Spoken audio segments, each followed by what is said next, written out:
বাঙালি তো আরেকটা এক্সপিরিয়েন্স বলি। কালকে ছুটি আছে, রাতে বাড়ি ফিরেছি, গিন্নি বললো চলো বাড়িতে একটু ফুচকা খেয়ে আসি।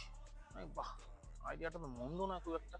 কালকে তো ছুটি আছে, পেটের সমস্যা হলে কোনো সমস্যা হবে না, কালকে ছুটি, চলো ফুচকা খেয়ে আসি। ফুচকার দোকানে গিয়ে বাঙালি আমরা কি করি, ফুচকা গুনে খাই, কিন্তু দু তিনটা ফুচকা গুনি। এক, বউয়ের এক, আমার দুই, বউয়ের দুই, আমার তিন, বউয়ের তিন, ব্যাস ওখানেই শেষ।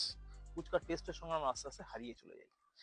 এইবার ফুচকাওয়ালাটা সাধারণত দেখবেন প্রতিটা পাঙায় অবাঙালি হয়, মানে হয়তো 100 জনের মধ্যে একটা খুঁজে পাওয়া যায় বা দুটো খুঁজে পাওয়া যায় বাঙালি, বাকি সব অবাঙালি ফুচকাওয়ালা। মানে হয়তো একজন এসেছিল, তার পরিবারের লোক আরো এসছে, তারা বিভিন্ন জায়গায় বিভিন্ন পাড়ার মোড়ে মোড়ে মোড়ে মোড়ে ফুচকার দোকান খুলে বসে, সবাই কিন্তু এরা আত্মীয় হয়। তো যাই হোক, এবার ফুচকা তো খেলাম। ফুচকা খেতে গিয়ে 3টের পরে তো ভুলে গেছি কাউন্ট। একটা সময় গিয়ে ফুচকা হলো, হো গিয়া বাবুজি 20 रुपए का हो गया। এবার আমি অনেকক্ষণ মনে করার চেষ্টা করলাম, না এতগুলো তো খাইনি। অনেকক্ষণ তর্কাতর্কি হলো, আবার মনে পড়ে গেল, না না, যে সয় সে তো রয় বলেছে ঠাকুমা, তাহলে সহ্য করি।